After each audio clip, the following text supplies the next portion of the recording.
संबंध। भगवान के भक्त आवागमन को प्राप्त नहीं होते और अन्य देवताओं के उपासक आवागमन को प्राप्त होते हैं। इसका क्या कारण? इस जिज्ञासा पर उपास्य के स्वरूप और उपासक के भाव से उपासना के फल में भेद होने का नियम बतलाते हैं। यान्ति देवव्रता देवान् पितन्यायन्ति पितृव्रता भूतानि यान्ति भूतेज्या यान्ति मध्याजिनो अभीमा। देवताओं को पूजने वाले देवताओं को प्राप्त होते हैं, पितरों को पूजने वाले पितरों को प्राप्त होते हैं, भूतों को पूजने वाले भूतों को प्राप्त होते हैं और मेरा पूजन करने वाले भक्त मुझको ही प्राप्त होते हैं।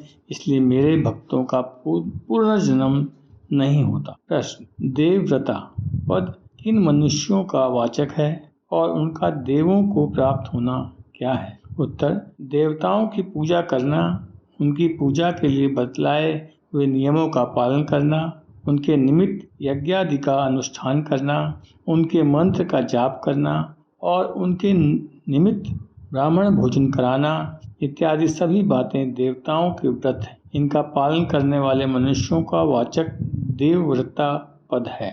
ऐसे मनुष्यों को अपनी उपासना के फलस्वरूप जो उन देवताओं के लोकों को उनके सदृश भोगों की अथवा उनके जैसे रूप की प्राप्ति होती है, वही देवों को प्राप्त होना है। प्रश्न। तीसरे अध्याय के 11वें श्लोक में, चौथे अध्याय के 25वें श्लोक में तो देव पूजन को कल्याण में हेतु बतलाया है और यहाँ उसका फल अनित्य स्वर्ग की प्राप्ति एवं आवागमन के चक्कर में पड़ना बतलाते हैं। इसका क्या कारण? तीसरे और चौथे अध्याय में निष्काम भाव से देव पूजन करना विषय है।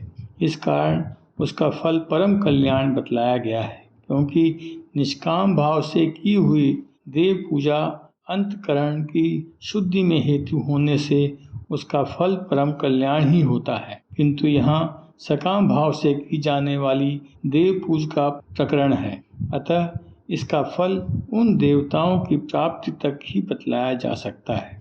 वे अधिक से अधिक उन उपास्य देवताओं की आयु पर्यंत स्वर्गादि लोकों में रह सकते हैं, अतः उनका पुनरागमन निश्चित है।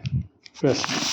पितृव्रता पद किन मनुष्यों का वाचक है और उनका पितरों को प्राप्त होना क्या है? उत्तर। पितरों के लिए यथाविधि श्रद्धा तर्पण करना, उनके निमित्त ब्राह्मणों को भोजन कराना, हवन करना, जप करना, पाठ पूजा करना तथा उनके लिए शास्त्र में बतलाए हुए व्रत और नियम का भली भांति पालन करना आदि पितरों के व्रत हैं और इन सब के पालन करने वालों का वाचक पितृव्रता पद है। जो मनुष्य सकाम भाव से इन व्रतों का पालन करते हैं, वे मरने के बाद पितरलोक में जाते हैं और वहां जाकर उन पितरों के जैसे स्वरूप को प्राप्त करके उनके जैसे भोग भोगते हैं। यही पितरों को प्राप्त होना है। ये भी अधिक से अधिक दिव्य पितरों की आयु पर्यंत ही वहां रह सकते हैं। अंत में इनका भी पुनरागमन होता है। यहाँ देव और पितरों की पूजा का निषेध नहीं समझना चाहिए। देव पितृ पूजा तो यथाविधि अपने अपने वर्णाश्रम के अधिकार अनुसार सबको अवश्य ही करनी चाहिए, परंतु वह पूजा यदि सकाम भाव से होती है तो अपना अधिक से अधिक फल देकर नष्ट हो जाती है, और यदि कर्तव्य बुद्धि से भगवत आज्ञा मानकर या भगवत पूजा समझकर की जाती है तो वह भगवान प्राप्ति रूप महान फल में कारण बन होती है। इसलिए यहाँ समझना चाहिए कि देव पितृकर्म तो अवश्य ही करें, परंतु उनमें निष्काम भाव लाने का प्रयत्न करें। प्रश्न। भूतेज्या पद किन मनुष्यों का वाचक है और उनका भूतों को प्राप्त होना क्या है? उत्तर। जो प्रेत और भूतगणों की पूजा करते हैं, उनकी पूजा के नियमों का पालन करते हैं, उनके लिए हवन या दान आदि जो भी कुछ करते हैं, उनका वाचक भूतेज्या पद है। ऐसे मनुष्यों का जो उन भूत प्रेत आदि के समान रूप भोग आदि को प्राप्त होना है, वही उनको प्राप्त होना है। भूत प्रेतों की पूजा तामसी है तथा अनिष्ट फल देने वाली है, इसीलिए उसको नहीं करना चाहिए। प्रश्न। यहाँ मध्याजिह्न पद किनका वाचक है और उनका भगवान को प्राप्त होना क्या है? उत्तर: जो पुरुष भगवान के सगुण, निराकार अथवा साकार किसी भी रूप का सेवन, पूजन और भजन ध्यान आदि करते हैं, समस्त कर्म उनके अर्पण करते हैं, उनके नाम का जप करते हैं, गुणानुवाद का सुनते हैं और गाते हैं और इसी प्रकार भगवान की भक्ति विषयक विविध भांति के साधन करते हैं, उनका वाचक यहाँ मध्याजिने और उनका भगवान के दिव्य लोक में जाना, भगवान के समीप रहना, उनके ही जैसे दिव्य रूप को प्राप्त होना अथवा उनमें लीन हो जाना, यही भगवान को प्राप्त होना है। प्रश्न: इन वाक्यों में अपि पद के प्रयोग का क्या भाव है? उत्तर: अपि पद से भगवान ने यह भाव दिखलाया है कि मेरे निराकार साकार किसी भी रूप की निष्काम भाव से उपासना करने वाला मुझको प्राप्त होता है। इसमें जो कहना ही क्या है, किंतु सकाम भाव से उपासना करने वाला भी मुझे प्राप्त होता है। संबंध: भगवान की भक्ति का भगवत प्राप्ति रूप महान फल होने पर भी उसके साधन में कोई कठिनता नहीं है, बल्कि उसका साधन बहुत ही सुगम है। यही बात दिखलाने के लिए भगवान कहते हैं, पत्रम पुष्पम फलम तोयम यो मे भक्त्या प्रयक्षति तदहम भक्तयुक्ततमं श्यामि प्रयतात्मनः। जो कोई भक्त मेरे लिए प्रेम से पत्र, पुष्प, फल, जल आदि अर्पण करता है, उस शुद्ध बुद्ध निष्काम प्रेमी भक्त का प्रेम पूर्वक अर्पण किया हुआ वह पत्र पुष्प आदि मैं सगुण रूप से प्रकट होकर प्रति सहित खाता हूँ। प्रश्न: यह पद के प्रयोग का क्या भाव है? उत्तर: इससे भगवान ने यह भाव दिखलाया है कि किसी वर्ण, आश्रम और जाति का कोई भी मनुष्य पत्र, पुष्प, फल, जल आदि मेरे अर्पण कर सकता है। वह बल, रूप, धन, आयु, जाति, गुण और विद्या आदि के कारण मेरी किसी में भेद बुद्धि नहीं है। अवश्य ही अर्पण करने वाला भाव विदुर और शबरी आदि की भांति सर्वथा शुद्ध और प्रेम पूर्वक होना चाहिए। प्रश्न: पूजा की अनेक सामग्री में से केवल पत्र, पुष्प, फल और जल के ही नाम लेने का क्या अभिप्राय है और इन सब का भक्ति पूर्वक भगवान को अर्पण करना क्या है? उत्तर: यहाँ पत्र, पुष्प, फल और जल का नाम लेकर यह भाव दिखलाया गया है कि जो वस्तु साधारण मनुष्यों को बिना किसी परिश्रम, हिंसा और व्यय के अनायास मिल सकती है, ऐसी कोई भी वस्तु भगवान के अर्पण की जा सकती है। भगवान पूर्ण काम होने के कारण वस्तु के भूखे नहीं हैं, उनको तो केवल प्रेम की आवश्यकता है। मुझ जैसे साधारण से साधारण मनुष्य द्वारा अर्पण की हुई छोटी से छोटी वस्तु भी भगवान सहर्ष स्वीकार कर लेते हैं। ये उनकी ऐसी महत्ता है। इस भाव से भावित होकर प्रेम विलह चित्त से किसी भी वस्तु को भगवान के समर्पण करना, उसे भक्ति पूर्वक भगवान के अर्पण करना है। प्रश्न: प्रयात्मनः पद का क्या अर्थ है और इसके प्रयोग का क्या अभिप्राय है? उत्तर: जिसका अंतःकरण शुद्ध हो उसे प्रयात्मा कहते हैं। इसका प्रयोग करके भगवान ने यह भाव दिखलाया है कि यदि अर्पण करने वाले का भाव शुद्ध न हो तो बाहर से चाहे जितने शिष्टाचार के साथ, चाहे जितनी उत्तम से उत्तम सामग्री मुझे अर्पण की जाए, मैं उसे कभी स्वीकार नहीं करता। मैंने दुर्योधन का निमंत्रण अस्वीकार करके भाव शुद्ध होने के कारण विदुर के घर पर जाकर प्रेम पूर्वक भोजन किया। सुदामा के चिवरों का बड़ी रुचि के साथ भोग लगाया। द्रौपदी की बटलोई में बचे हुए पत्ते को खाकर विश्व को तृप्त कर दिया। गजेंद्र द्वारा अर्पण किए हुए पुष्प को स्वयं वहां पहुंचकर स्वीकार किया। शबरी की कुटिया पर जाकर उसके दिए हुए फलों का भोग लगाया और रंतिदेव के जल को स्वीकार करके उसे कृतार्थ किया। इसी प्रकार प्रत्येक भक्त की प्रेम पूर्वक अर्पण की हुई वस्तु को मैं सहर्ष स्वीकार करता हूँ। इन भक्तों का विशेषतः इस प्रसंग से संबंध रखने वाली घटनाओं का संक्षिप्त वर्णन क्रमशः इस प्रकार है। विदुर 12 वर्ष का वनवास और 1 वर्ष का अज्ञातवास पूरा करके जब पांडवों ने दुर्योधन से अपने राज की मांग की तब दुर्योधन ने राज्य देने से साफ इनकार कर दिया। इस पर पांडवों की ओर से स्वयं भगवान श्री कृष्ण दूत बनकर कौरवों के यहाँ गए। बाहरी शिष्टाचार दिखलाने के लिए दुर्योधन ने उनके स्वागत की बड़ी तैयारी की थी। जब भोजन के लिए कहा तब भगवान ने अस्वीकार कर दिया। दुर्योधन के कारण पूछने पर भगवान ने कहा, भोजन दो प्रकार से किया जाता है, या तो जहाँ प्रेम हो वहाँ जो कुछ भी मिले उस बड़े आनंद से खाया जाता है, या जब भूख के मारे प्राण जाते हों तब चाहे जिस भाव से जो कुछ मिले उसी से उदर पूर्ति करनी पड़ती। यहाँ दोनों ही बातें नहीं हैं। प्रेम तो आप में है ही नहीं और भूखों मैं नहीं मरता। इतना कहकर भगवान बिना ही बुलाए भक्त विदुर जी के घर चल दिए। पितामह भीष्म, द्रोणाचार्य, कृपाचार्य, वाहिकी आदि बड़े बूढ़े लोगों ने विदुर के घर जाकर श्री कृष्ण से अपने अपने घर चलने के लिए भी अनुरोध किया, परंतु भगवान किसी के यहाँ नहीं गए और उन्होंने विदुर जी के घर पर ही उनके अत्यंत प्रेम से दिए हुए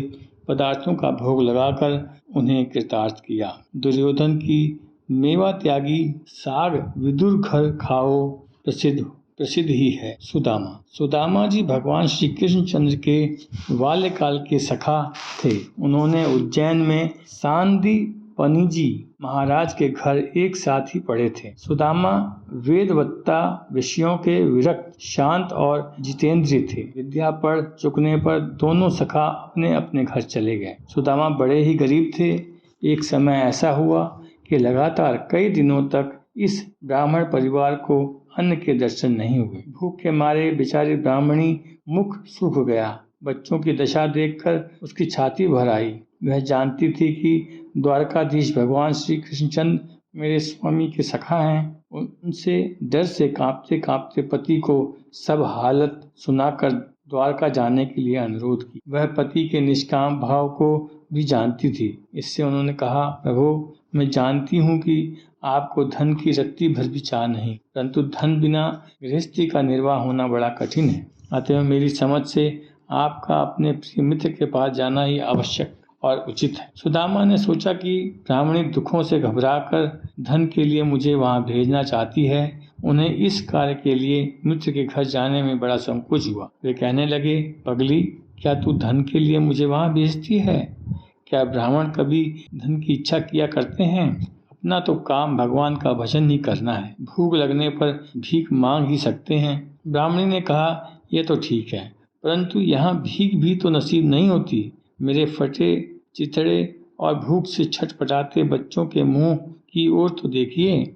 मुझे धन नहीं चाहिए। मैं नहीं कहती कि आप उसके पास जाकर राज्य या लक्ष्मी मांगें। अपनी इस दीन दशा में एक बार वहां जाकर आप उनसे मिल तो आइए। सुदामा ने जाने में बहुत आनाकानी की, परंतु अंत में यह विचार कर कि चलो इसी बहाने श्री कृष्णचंद्र के दुर्लभ दर्शन का परम लाभ होगा, सुदामा ने जाने की निश्चय किया। परंतु खाली हाथों कैसे जाएं? उन्होंने स्त्री से कहा, हे कल्याणी, यदि तू भेंट देने योग्य सामग्री घर में हो तो लाओ। पति की बात तो ठीक थी, परंतु वह बेचारी क्या देती? घर में अन्न की कमी भी तो नहीं थी। ब्राह्मणी चुप हो गई, परंतु आखिर यह सोचकर कि कुछ दिए बिना सुदामा जाएंगे नहीं, वह बड़े संकोच से पड़ोसिन से पास गई। आशा तो नहीं थी, परंतु पड़ोसिन ने दया करके 4 मुट्ठी चूरे उसे दे दिए। ब्राह्मणी ने उनको एक मैले कुचले फटे चिथड़े में बांधकर श्री कृष्ण की भेंट के लिए पति को दे दिया। सुदामा जी द्वारका पहुँचे। पूछते पूछते भगवान के महलों के दरवाजे पर गए। यहाँ पर कविवर नरोत्तम जी ने बड़ा सुंदर वर्णन किया है।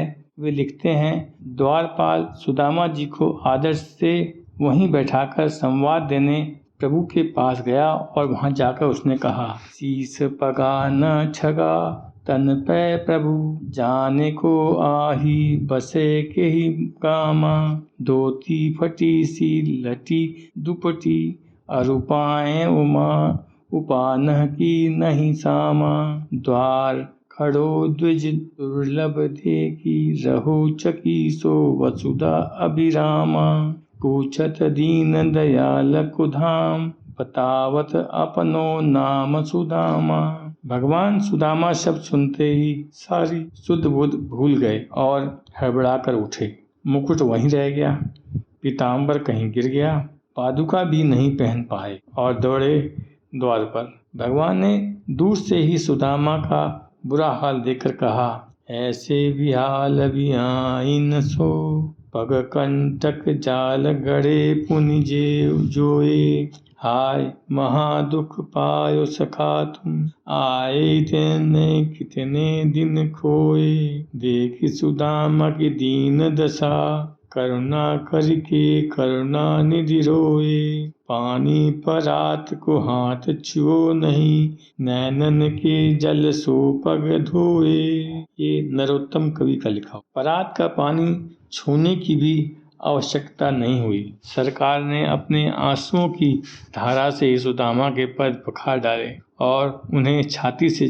चिपटा लिया। तदंतर भगवान उन्हें आदर सहित महल में ले गए और वहां अपने दिव्य पलंग पर बैठाए तथा स्वयं अपने हाथों से पूजन की सामग्री का संग्रह कर अपने ही हाथों से उनके चरणों को धोकर उस जल को स्वयं लोक पावन होते हुए भी अपने मस्तक पर धारण किया। तदंतर भगवान ने प्रिय मित्र के शरीर में दिव्य गंध युक्त चंदन, अगर, कुमकुम लगाया और सुगंधित धूप दीप आदि से पूजन करके उन्हें दिव्य भोजन कराया। पान सुपारी दी। ब्राह्मण सुदामा का शरीर अत्यंत मलिन और क्षीण था। देह भर में स्थान स्थान पर नसें निकली हुई थी। वे एक फटा पुराना कपड़ा पहने हुए थे, परंतु भगवान ने प्रिय सखा होने के नाते साक्षात लक्ष्मी का अवतार रुक्मणी जी अपनी सखी देवियों सहित रत्न दंड युक्त व्यंजन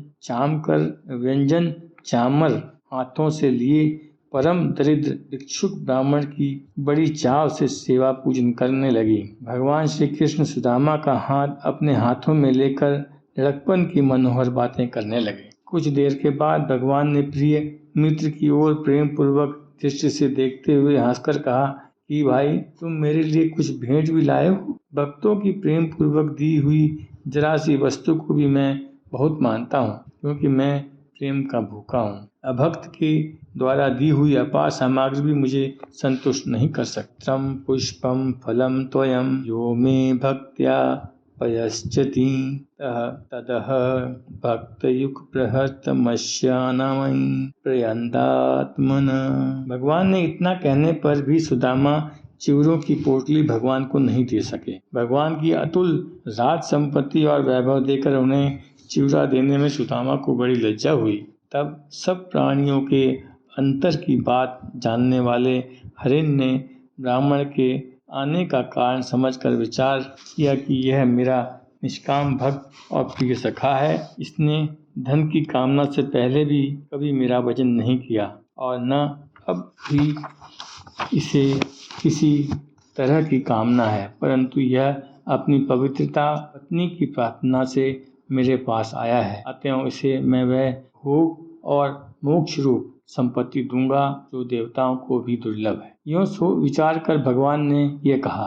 कहकर जल्दी से सुदामा की बगल में दबी हुई चिवरों की पोटली जबरदस्ती खींच ली। पुराना फटा कपड़ा था, पोटली खुल गई और चिवरे चारों ओर बिखर गए। भगवान बड़े प्रेम से कहने लगे, वे तत्पनीतहं परम प्रीणनं सखे तर्पयन्तयं मां विश्वमेते ऋतुकतंडुला।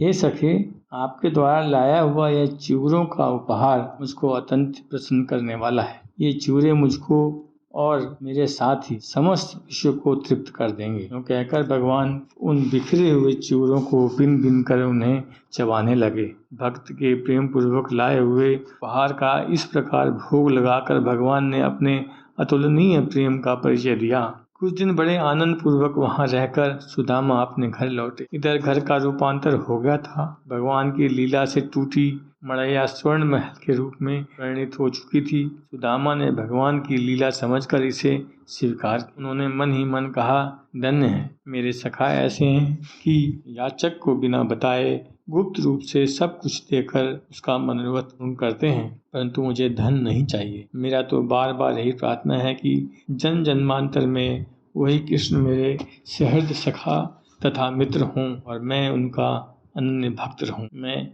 इस संपत्ति को नहीं चाहता। मुझको तो प्रत्येक जन्म में उस स्वर्ग गुण संपन्न भगवान के विश्व भक्ति और उनके भक्तों का पवित्र संग मिलता रहे। वे दया करके भी धन नहीं दिया करते, क्योंकि धन से गर्व से धनवानों का अध पतन हो जाता है। इसलिए वे अपने दूरदर्शी भक्तों को संपत्ति, राज्य और ऐश्वर्य। सुदामा आजीवन अनासक्त भाव से घर में रहे और उन्होंने अपना सब समय भगवान के भजन में ही बिताया। द्रौपदी पांडव वन में रहकर अपने दुख के दिन काट रहे थे, परंतु दुर्योधन की खल मंडली अपनी दुष्टता के कारण उनके विनाश की ही बात सोच रही थी। दुर्योधन ने एक बार दुर्वासा मुनि को प्रसन्न करके उनसे वर मांगा कि हमारे धर्मात्मा बड़े भाई महात्मा युधिष्ठिर अपने भाइयों सहित वन में रहते हैं। एक दिन आप अपने 10,000 शिष्यों सहित उनके यहाँ भी जाकर अतिथि होइए, परंतु इतनी प्रार्थना है कि वहाँ सब लोगों के भोजन कर चुकने पर जब यशस्विनी द्रौपदी खा पीकर सुख से आराम कर रही हों, उसी समय जाइएगा। दुर्योधन ने दुष्ट मंडली की सलाह से यह सोचा कि द्रौपदी के खा चुकने पर दिन के लिए सूर्य के दिए हुए पात्र से अन्न मिलेगा नहीं। इससे कोपन स्वभाव दुर्वासा पांडवों को श्राप देकर भस्म कर डालेंगे और इस प्रकार सहज ही अपना काम सध जाएगा। सरल हृदय दुर्वासा दुर्योधन की इस कपट को नहीं समझे, इसलिए वे उसकी बात मानकर पांडवों के यहाँ कामक्य वन में जा पहुँचे। पांडव द्रौपदी सहित भोजनादि कार्यों से निर्वृत्त होकर सुख से बैठे वार्तालाप कर रहे थे। इतने में ही 10,000 शिष्यों सहित दुर्वासा जी वहां जा पहुंचे। युधिष्ठिर ने भाइयों सहित उठकर ऋषि का स्वागत सत्कार किया और भोजन के लिए प्रार्थना की। दुर्वासा जी ने प्रार्थना स्वीकार की और वे नहाने के लिए नदी पर चले गए। इधर द्रौपदी को बड़ी चिंता हुई, परंतु इस विपत्ति से प्रिय बंधु श्री कृष्ण के सिवा उनकी प्यारी कृष्णा को और कौन बचाता। उसने भगवान का स्मरण किया, करते हुए कहा, हे कृष्ण, हे गोपाल, हे अशरण शरण, हे शरणागत वत्सल, अब इस विपत्ति से तुम ही बचाओ। दुशासन दहि पूर्व समाया मोचिता यथा तथैव संकटादस्मान्मा मुद्यर्तमिहार्यसि। तुमने पहले कौरवों की राजसभा में जैसे दुशासन से हाथों से मुझे छुड़ाया था, वैसे ही तुम्हें इस विपत्ति से भी मुझे उबारना चाहिए। इस समय भगवान द्वारका में रुक्मणी जी के पास महल में थे। द्रौपदी की स्तुति सुनते ही उसे संकट में जान भक्त वत्सल भगवान रुक्मणी को त्याग कर बड़ी ही तीव्रता से द्रौपदी की ओर दौड़े। अचिंत्य गति परमेश्वर को आते क्या देर लगती। वे तुरंत द्रौपदी के पास आ पहुँचे। द्रौपदी के मानो प्राण आ गए। उसने प्रणाम करके सारी विपत्ति भगवान को कह सुनाई।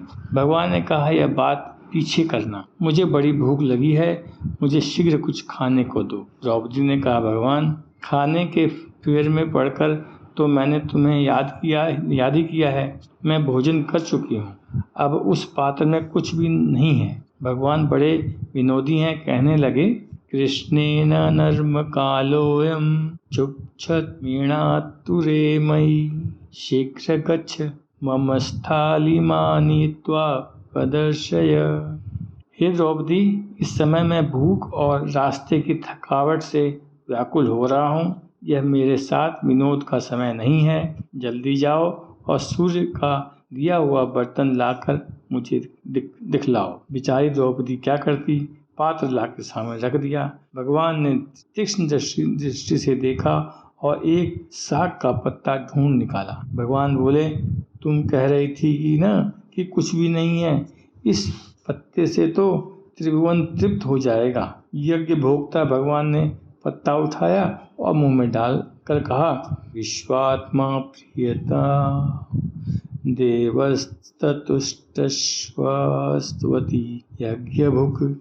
इस पत्ते से सारे विश्व के आत्मा यज्ञ भक्तों का भगवान तृप्त हो जाएं। साथ ही सहदेव से कहा कि जाओ ऋषियों को भोजन के लिए बुला लाओ। उधर नदी तट पर दूसरा ही गुल खिल रहा था। संध्या करते करते ही ऋषियों के पेट फूल गए और डकारें आने लगी। शिष्यों ने दुर्वासा से कहा, महाराज, हमारा तो गले तक पेट भर गया है, वहां जाकर हम खाएंगे क्या? दुर्वासा की भी ये दशा थी। वे बोले, भैया भागो यहाँ से जल्दी। ये पांडव बड़े ही धर्मात्मा, विद्वान और सदाचारी हैं तथा भगवान श्री कृष्ण के अनन्य भक्त हैं। वे चाहें तो हमें वैसे ही भस्म कर सकते हैं जैसे रुई के ढेरों का आग। मैं अभी अम्बरीश वाली घटना भूला नहीं हूँ। श्री कृष्ण के शरणागतों से मुझे बड़ा भारी डर लगता है। दुर्वासा के ये वचन सुन शिष्य मंडली यत्र यत्र भाग गई। सहदेव को कहीं कोई न मिला। अब भगवान ने पांडवों से और द्रौपदी से कहा, लो अब तो मुझे द्वारका जाने दो। तुम लोग धर्मात्मा हो। जो कोई निरंतर धर्म करने वाले हैं उन्हें कभी दुख नहीं होता। धर्म नित्यास्तु ये किचन ते सीदंती कहरचित। गजराज त्रिकुट पर्वत पर रहता था। एक दिन वह गर्मी से व्याकुल होकर अनेकों बड़े बड़े हाथियों और हथनियों के साथ वरुण देव के ऋतुमान नामक बगीचे में अत्यंत विस्तृत सुंदर सरोवर के तट पर पहुंचा। तदंतर वह सरोवर के अंदर घुस गया और अमृत तुल्य जल पीकर हथनियों और उनके छोटे छोटे बच्चों के साथ खेलने लगा।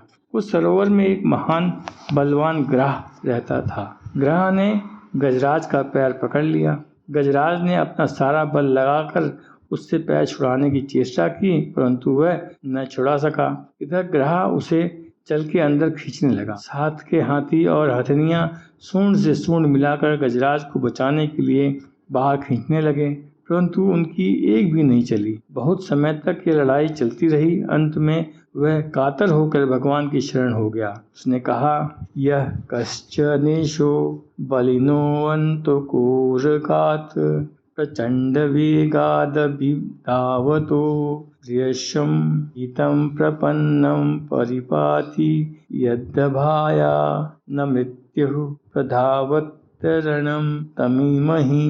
जो बहुत तेजी के साथ इधर उधर दौड़ते हुए इस प्रचंड वेग वाले महाबली कराल काल रूपी सर्प के भय से भीत होकर शरण में आए हुए प्राणी की रक्षा करता है तथा जिसके भय से मृत्यु भी यानी कि प्राणियों को मारने के लिए इतस्ततः दौड़ता रहता है, ऐसे जो ईश्वर हैं उसकी हम शरण जाते हैं। फिर गजराज ने मन ही मन भगवान की बड़ी ही सुंदर स्तुति की। भगवान ने भक्ति की पुकार सुनी और सुनते ही वे भक्त को बचाने के लिए अधीर हो उठे।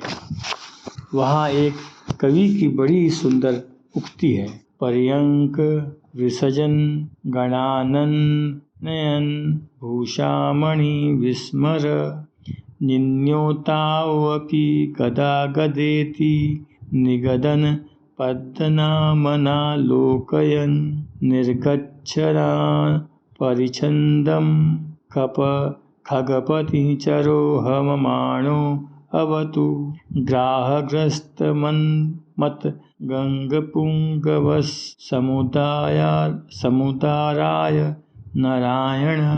ग्राह के चंगुल में फंसे हुए गजराज को बचाने के लिए पलंग को छोड़ते हुए पार्षदों की परवाह न करते हुए कौस्तुभ मणि को भुलाकर उठते उठते ही गदा गदा इस प्रकार पुकारते हुए लक्ष्मी जी को भी न देखते हुए और गरुड़ जी पर बिना कुछ बिछाए नंगी पीठ ही चढ़कर जाने वाले भगवान नारायण हमारी रक्षा करें। गरुड़ की पीठ पर चढ़कर भगवान वहां जा पहुंचे। गजेंद्र ने आकाश में गरुड़ पर स्थित भगवान के दर्शन किए और सूंड से एक कमल का पुष्प ऊपर को उठाकर अत्यंत कष्ट से आर्त स्वर से कहा, हे नारायण, हे सबके गुरु, आपको नमस्कार है। भगवान ने भक्त के प्रेम पूर्वक दिए हुए कमल के पुष्प को स्वीकार किया। अपने सुदर्शन चक्र से ग्राह का सिर काटकर गजेंद्र को महान संकट से छुड़ाया। शबरी बिलनी थी, हीन जाति की थी, परंतु थी भगवान की परम भक्त। उसने अपने जीवन का बहुत सा अंश दंड कारण्य में छिप कर ऋषियों की सेवा करने में बिताया था। जिधर से ऋषि स्नान करने जाते उस रास्ते को झाड़ना, कंकरीली जमीन पर बालू बिछाना, जंगल से काट काट कर ईंधन लाकर उनके आश्रमों में रख देना, यही उसका काम था। मतंग मुनि ने उस पर कृपा की, भगवान के नाम का उपदेश दिया और ब्रह्मलोक जाते समय वे उससे कह गए कि भगवान राम तेरी कुटिया पर पधारेंगे, उनके दर्शन से तो कृतार्थ हो जाएगी, तब तक यहीं रहकर भजन कर। शबरी को भजन की लगन लग गई और उसका जीवन राम की बाट जोने में ही बीतने लगा। ज्यों ज्यों दिन बीतने लगे त्यों ही त्यों शबरी उत्कंठा बढ़ने लगी, यह सोचकर कि अब प्रभु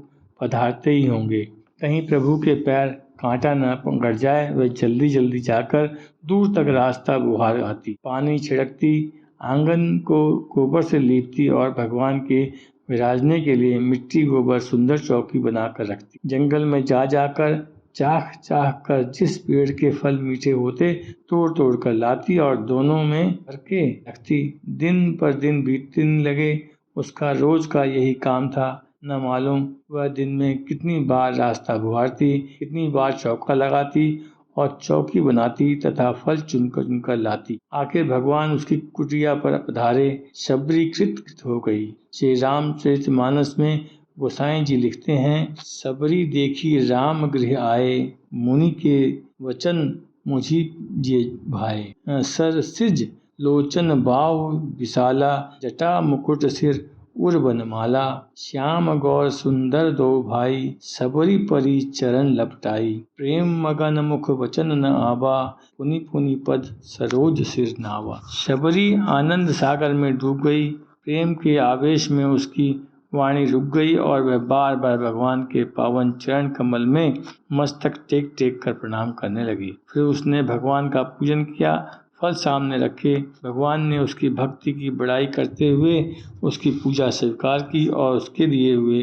प्रेम भरे फलों का भोग लगा कर उसे कृतार्थ कर दिया। उसके फलों में भगवान को कितना अपूर्व स्वाद मिला, इसका वर्णन करते हुए तुलसीदास जी कहते हैं, घर गुरु गृह प्रिय सदन, सासुरे भई जब जह पहुनाई, तब तह कही सबरी के फलनी, की रुचि माधुरी न पाई। रंतिदेव, महाराज रंतिदेव संकृत नामक राजा के पुत्र थे। ये बड़े ही प्रतापी और दयालु थे। रंतिदेव ने गरीबों को दुखी देखकर अपना सर्वस्व दान कर डाला। इसके बाद वे किसी तरह कठिनता से अपना निर्वाह करने लगे, पर उन्हें जो कुछ मिलता था उसे स्वयं भूखे रहकर भी वे गरीबों को बांट दिया करते। इस प्रकार राजा सर्वथा निर्धन होकर सपरिवार अत्यंत कष्ट सहने लगे। एक समय पूरे 48 दिन तक राजा को भोजन की कौन कहे, जल भी पीने को नहीं मिला। भूख प्यास से पीड़ित बलहीन राजा का शरीर कांपने लगा। अंत में 49वें दिन प्रातःकाल राजा को घी, खीर, हलवा और जल मिला। 48 दिन के लगातार अनशन से राजा परिवार सहित दुर्बल हो गए थे। सबके शरीर कांप रहे थे।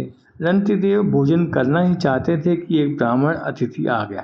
करोड़ रुपयों में से नाम के लिए लाख रुपए दान करना बड़ा सहज है, परंतु भूखे पेट अन्नदान करना बड़ा कठिन कार्य है। पर सर्वत्र हरि को व्याप्त देखने वाले भक्त रंतिदेव ने वह अन्न आदर से श्रद्धा पूर्वक ब्राह्मण रूप अतिथि नारायण को बांट दिया। ब्राह्मण देवता भोजन करके तृप्त होकर चले गए। उसके बाद राजा बचा हुआ अन्न परिवार को बांटकर खाना ही चाहते थे कि एक शूद्र अतिथि ने पदार्पण किया। राजा ने भगवान श्री हरि का स्मरण करते हुए बचा हुआ कुछ अन्न उस दरिद्र नारायण की भेंट कर दिया। इतने में ही कई कुत्तों को साथ लिए एक और मनुष्य अतिथि होकर वहां आया और कहने लगा, राजन, मेरे ये कुत्ते और मैं भूखा हूँ, भोजन दीजिए। हरिभक्त राजा ने उसका भी सत्कार किया और आदर पूर्वक बचा हुआ सारा अन्न कुत्तों सहित उस अतिथि भगवान के समर्पण कर उसे प्रणाम किया। अब एक मनुष्य की प्यास बुझ सके, केवल इतना सा जल बच रहा था। राजा उसको पीना ही चाहते थे कि अकस्मात एक चंडाल ने आकर दीन स्वर से कहा, महाराज, मैं बहुत ही थका हुआ हूँ, मुझ अपवित्र नीच को पीने के लिए थोड़ा सा जल दीजिए। चंडाल के दीन वचन सुनकर और उसे थका हुआ जानकर राजा को बड़ी दया आई और उन्होंने ये अमृत वचन कामेहम गतिमीश्वरात् परामष्टिर्द्वयक्ताम पुनर्भववा अतिर्प्रदपे अखिल देह भाजामन्तः तत्यो येन भवन्तय दुःखाम् क्षुत्रट श्रमो गात्र परिश्रमश्र दैन्यम शोकविषादमोहा सर्वे निर्वृता कृपणस्य जन्तोर्जी विषयो जीवजल्लार्पणान्मे। हे परमात्मा से अणिमा आदि 8 सिद्धियों से युक्त उत्तम गति या मुक्ति नहीं चाहता, केवल यही चाहता हूँ कि मैं ही सब प्राणियों के अंतःकरण में स्थित होकर उनका दुख भोग करूं, जिससे वे लोग दुख रहित हो जाएं। इस मनुष्य के प्राण जल बिना निकल रहे हैं, यह प्राण रक्षा के लिए मुझसे दीन होकर जल मांग रहा है। जाने की इच्छा वाले इस दीन प्राणी को यह जीवन स्वरूप जल अर्पण करने से मेरी भूख, प्यास, थकावट, शारीरिक कष्ट, दीनता, कांति, शोक, विषाद और मोह आदि सब मिट गए। इतना कहकर स्वाभाविक दयालु राजा रंतिदेव ने स्वयं प्यास के मारे मृत्यु प्राय रहने पर भी उस चंडाल को वह जल आदर और प्रसन्नता पूर्वक दे दिया। फल की कामना करने वालों को फल देने वाले त्रिभुवननाथ भगवान ब्रह्मा, विष्णु और महेश ही महाराज रंतिदेव की परीक्षा लेने के लिए माया के द्वारा ब्राह्मण के रूप धरकर आए थे। राजा का धैर्य और उसकी भक्ति देखकर वे परम प्रसन्न हो गए और उन्होंने अपना अपना यथार्थ रूप धारण करके राजा को दर्शन दिया। राजा ने तीनों देवों का एक ही साथ प्रत्यक्ष दर्शन कर उन्हें प्रणाम किया और उनके कहने पर भी कोई वर नहीं, क्योंकि राजा ने आसक्ति और कामना का त्याग करके अपना मन केवल भगवान के वासुदेव में लगा रखा था। यूं परमात्मा के अनन्य भक्त रंतिदेव ने अपना चित्त पूर्ण रूप से केवल ईश्वर में लगा दिया और परमात्मा के साथ तन्मय हो जाने के कारण त्रिगुणमयी माया उनके सामने से स्वप्न के समान लीन हो गई। रंतिदेव के परिवार के अन्य सब लोग भी उनके संग के प्रभाव से नारायण परायण होकर योगियों की परम गति को प्राप्त। प्रश्न, भक्त युक्त प्रहंतम का क्या अर्थ है और उनके प्रयोग का क्या अभिप्राय है? उत्तर, उपयुक्त पत्र, पुष्प आदि कोई भी वस्तु जो प्रेम पूर्वक समर्पण की जाती है उसे भक्त प्रहत कहते हैं। इसके प्रयोग से भगवान ने यह भाव दिखलाया है कि बिना प्रेम के दी हुई वस्तुओं को मैं स्वीकार नहीं करता, और यहाँ प्रेम होता है और जहाँ प्रेम होता है तथा जिसको मुझे वस्तु अर्पण करने में और मेरे द्वारा उसके स्वीकार हो जाने में सच्चा आनंद होता है, वहाँ उस भक्त के द्वारा अर्पण किए जाने पर स्वीकार लेने की बात ही कौन सी। पुण्यमयी ब्रज गोपिकाओं के घरों की तरह उन भक्तों के घरों में घुस कर मैं उनकी सामग्रियों का भोग लगा जाता हूँ। वस्तुतः मैं प्रेम का भूखा हूँ, वस्तुओं का नहीं। प्रश्न, अहम और अशन्मी का क्या भाव? उत्तर, इनके प्रयोग से भगवान ने यह भाव दिखलाया है